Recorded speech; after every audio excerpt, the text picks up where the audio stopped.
Imagina acordar um dia e descobrir que o time que você acompanha há 8 anos simplesmente não existe mais. Não é um ajuste de peças, um reserva trocado por outro. É um time que perdeu o astro que definiu uma geração inteira da franquia e, junto com ele, praticamente todo o elenco titular em questão de semanas. Foi isso que aconteceu com o Los Angeles Lakers no verão de 2026.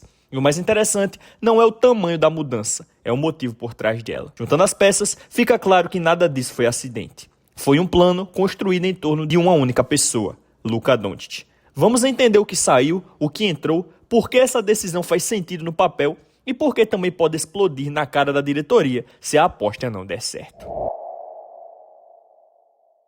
Galera, e antes de continuar com esse vídeo, deixa eu dar um recado pra vocês. Vocês sabiam que mais de 80% das pessoas que assistem os vídeos aqui do canal não são inscritas? Então se você curte vídeos de basquete e quer acompanhar pelo menos 2 vídeos por semana, é só se inscrever aqui no canal e ativar o sininho, pô. E deixar o like é o mais importante que você pode fazer por esse vídeo agora. Fazendo tudo isso e aproveitando, hypando o vídeo, podemos voltar pro vídeo. Tamo junto. Toda reconstrução de elenco começa com uma pergunta difícil. O que a gente está disposto a perder?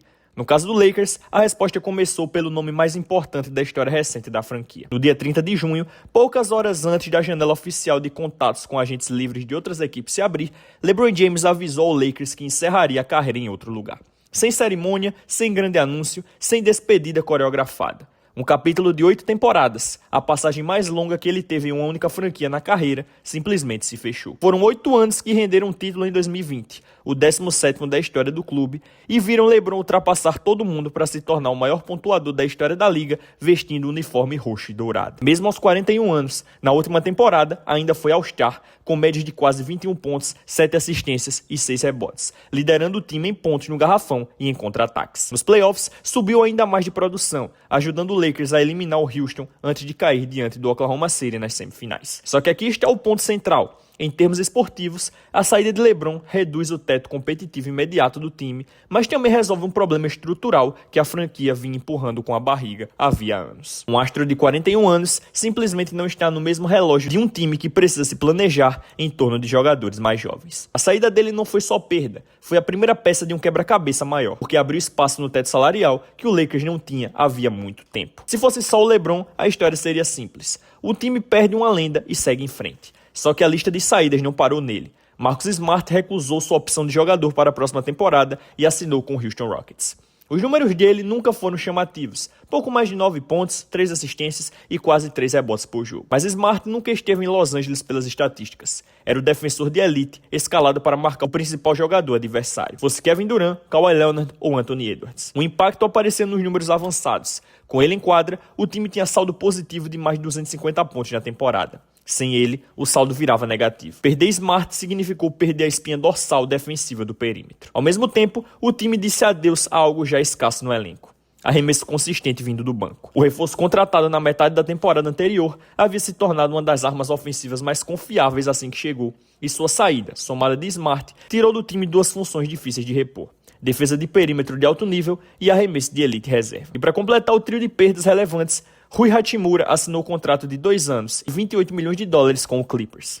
Essa saída dói de um jeito diferente. Não é só sobre produção em quadra, é sobre química. Hachimura já conhecia o sistema de jogo e tinha construído entrosamento com os principais criadores de jogada do time. Aqui vale parar e lembrar de um detalhe importante. Esse não era um time ruim. O Lakers chegou às semifinais de conferência, mesmo sem contar com o Luka disponível o tempo inteiro nos playoffs, em um oeste lotado de concorrentes fortes como San Antonio e Oklahoma City Thunder. Então por que deixar praticamente tudo ao redor de LeBron e ir embora junto com ele? Porque quando a poeira baixou, o Lakers tinha perdido, na mesma janela de tempo, seu melhor arremessador, seu melhor defensor de perímetro, seu ala mais eficiente e o pilar histórico da franquia. Somando essas 4 saídas, a sensação inicial é de demolição, não de reforma pontual. E se essa for a sua primeira reação, pode ser exatamente a reação que o presidente de operações de basquete, Rob Pelinka, estava esperando provocar, porque nenhuma dessas saídas aconteceu isoladamente. Todas elas serviram para abrir espaço para uma única coisa, e essa coisa saiu diretamente da boca de Luka Dončić.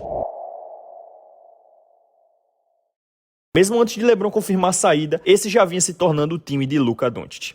Quando ele efetivamente saiu, não sobrou nenhuma dúvida. A partir dali, toda a decisão da franquia passaria pelo esloveno. E quando você tem em mãos um jogador do calibre de Luka, manter esse jogador satisfeito se torna praticamente a única prioridade da diretoria. A boa notícia para o Lakers é que Luka já tinha deixado claro o que precisava para render seu melhor basquete. Um pivô de mobilidade alta, que se destaca no pick and roll, defensores de perímetro capazes de cobrir suas limitações defensivas, arremessadores de 3 pontos consistentes para abrir espaço para seus passes e um segundo criador de jogadas para aliviar a carga ofensiva sobre ele. Essa lista virou literalmente a lista de compras da franquia. E assim que a saída de LeBron abriu mais de 50 milhões de dólares em espaço de teto salarial, o Lakers teve o dinheiro necessário para ir atrás de tudo isso de uma vez. Quando a agência livre começou, o mercado disparou em alta velocidade em toda a liga. O Lakers, por sua vez, esperou. Ficaram parados observando até que, em cerca de 35 minutos, numa manhã de quarta-feira, tudo se encaixou de uma vez. Um sign and trade com o Utah Jazz por Walker Kessler,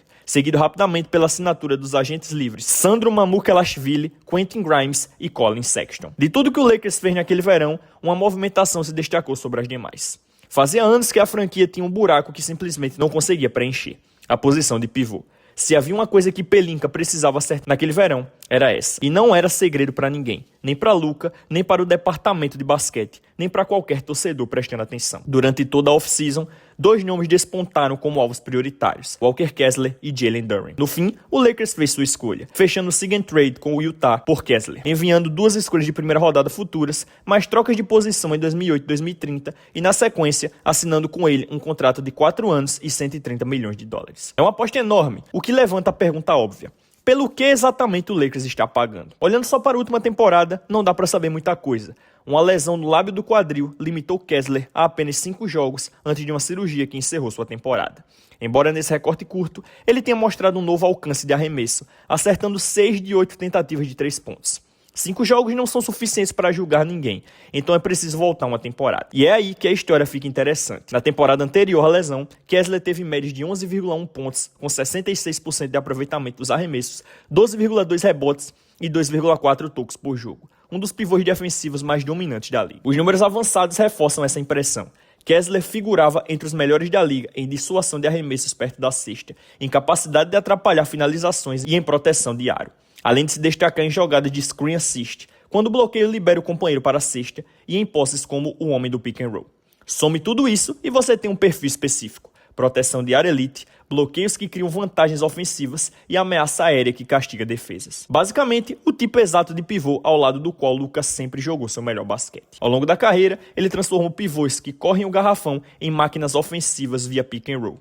E a relação funciona nos 2 sentidos. Kessler compensa fragilidades defensivas de Luka, enquanto Luka entrega a ele as finalizações mais fáceis da carreira. O preço foi alto: 2 escolhas de primeira rodada e 2 trocas de posição são muito para um jogador que vem de uma lesão grave, e é justo questionar se Kessler vai corresponder ao investimento. Mas o Lakers não estava pagando pelo Kessler de hoje, e sim pelo jogador que apostam que ele vai se tornar. Aos 24 anos, ele se encaixa perfeitamente ao lado de Luka e Austin Reeves, e finalmente dá ao Los Angeles uma resposta de longo prazo na posição de pivô. Exatamente o tipo de pivô que o novo astro da franquia pediu. A negociação por Kessler não encerrou o trabalho. Com Smart e Luke Kennard de fora, o backcourt ficou raso. A próxima prioridade era profundidade, e a resposta veio com Quentin Grimes, contratado por 4 anos e 60 milhões de dólares. Na temporada anterior, Grimes disputou 75 partidas com médias de 3,4 pontos, 3,6 rebotes e 3,3 assistências, com 45% de aproveitamento geral. Ele marcou pelo menos 20 pontos em 15 jogos diferentes, mas talvez o dado mais interessante nem apareça na súmula. Grimes já dividiu quadra com o Luka antes, em Dallas, período em que o time produziu um ataque muito eficiente com os dois juntos.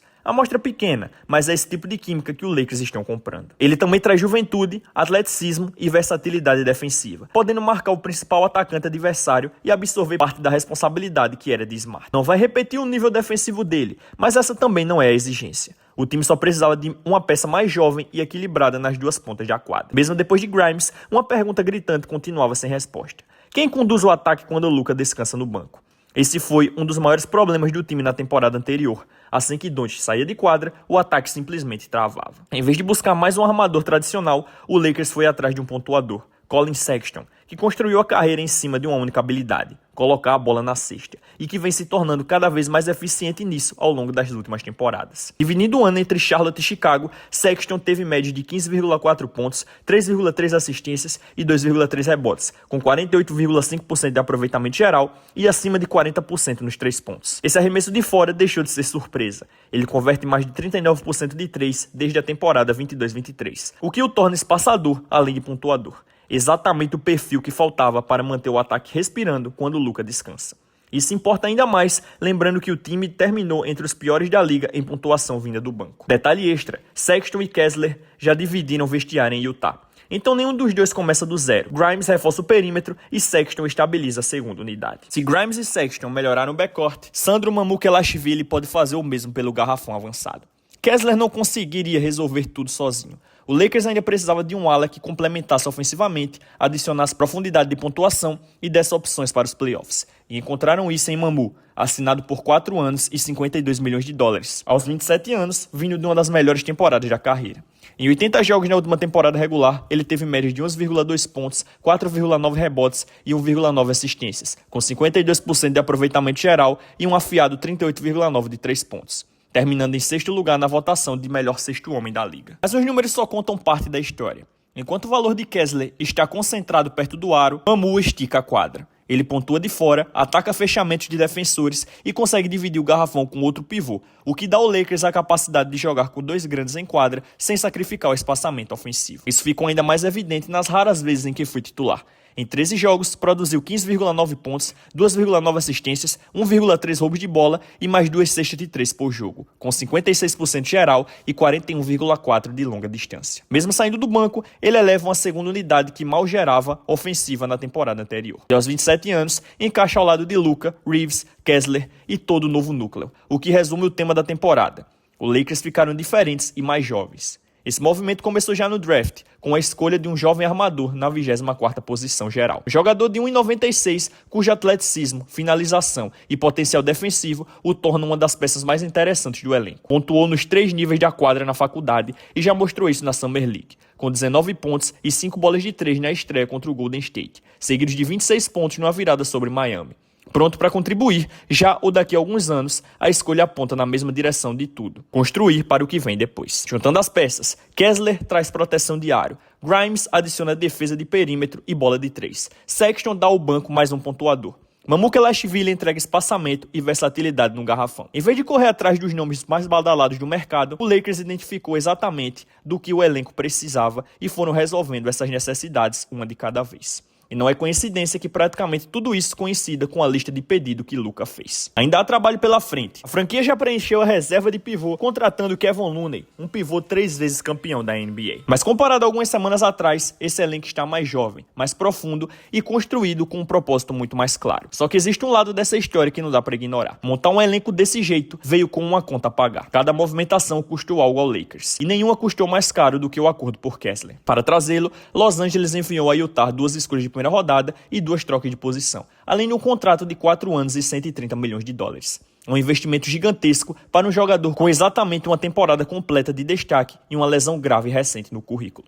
E o custo não para por aí. Somando os contratos de Luka, Reeves e Kessler, os Lakers ficam comprometidos com algo próximo de 475 milhões de dólares nos próximos anos. Entraram na agência livre com mais de 50 milhões em espaço de teto e já gastaram praticamente tudo. A troca envolvendo o DeAndre Ayton trouxe algum alívio financeiro e peças adicionais, mas não foi o suficiente para mudar o cenário. Mais importante, sobrou muito pouco para negociar no futuro. Quase não há escolhas de primeira rodada disponíveis para a troca, restando apenas uma posição própria em anos futuros. Ainda tem algumas de segunda rodada, mas as lacunas seguem evidentes. Um pivô reserva melhor e mais um ala defensivo, entre outras necessidades. E aí entra a comparação que dói.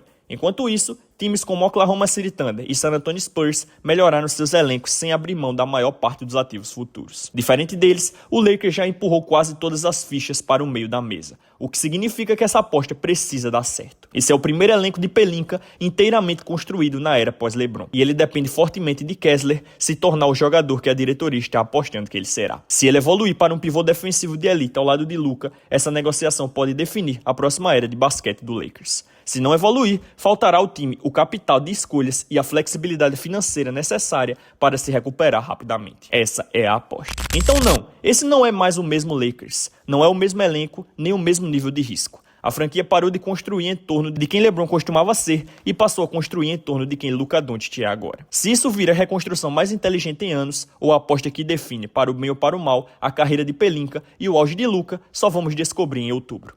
Esse é o time de Luka Doncic agora, construído em cima das forças dele, pensado para o momento de carreira dele, montado com a expectativa de brigar por um título. E aí, qual é a sua opinião? O Lakers fez uma das reconstruções mais inteligentes dos últimos anos ou entregaram ativos demais tentando montar o elenco perfeito ao redor de Luka? Deixa sua opinião aqui nos comentários. E se quiser acompanhar essa nova era do Lakers ao longo da temporada, curte, ativa o sininho e se inscreve, porque vai ter muito assunto pela frente. Tamo junto, até o próximo vídeo.